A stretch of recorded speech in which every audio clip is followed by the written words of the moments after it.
Hi, Anonymous Transition here. So in this video, I'm going to be showing you how to train your therapist.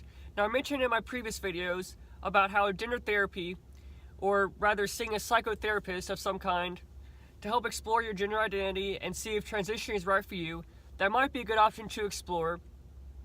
But you also want to be able to train your therapist. Now you're probably asking yourself, what do you mean by train your therapist? Like, do I need a fucking, a dog clicker, dog whistle, doggy treats, pair of fucking jumper cables to, zap them if they start acting up? Well, fortunately for you and your therapist, none of those are needed. All you need to do is follow my steps in this video. So, one of the first things you need to realize is the mindset. Realize that you are their boss. You pay them money. You write them their paycheck. You've hired them to help you with your mental health problems. And like any good boss, you need to give feedback of what they're doing, both good and bad. Now, one of the first things you want to do is ask them how they like to receive feedback.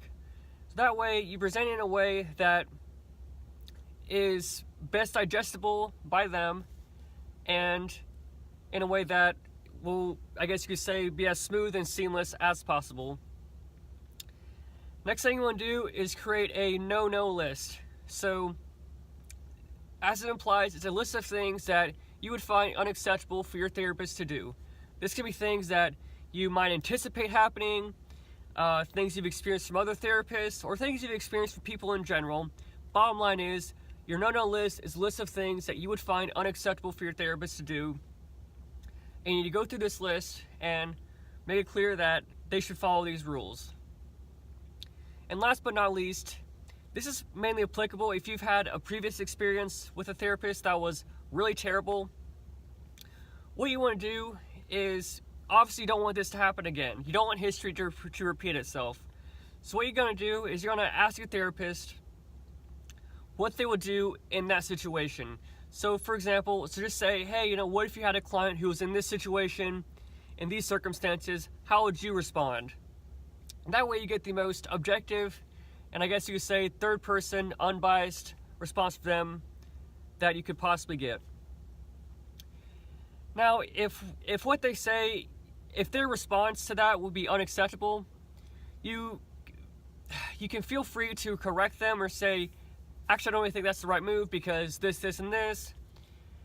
But if they still insisted they would have done the wrong move, if you will, it's probably time to move on. Actually, it's definitely time to move on, I'd say. But in conclusion, you need to realize that you are your therapist's boss. You write them their paycheck, and you have hired them to help you with your mental health problems.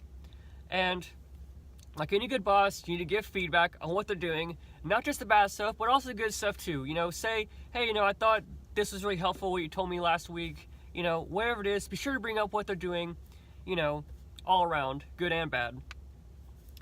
And finally, I think I said finally multiple times, but you need to fire your therapist if need be.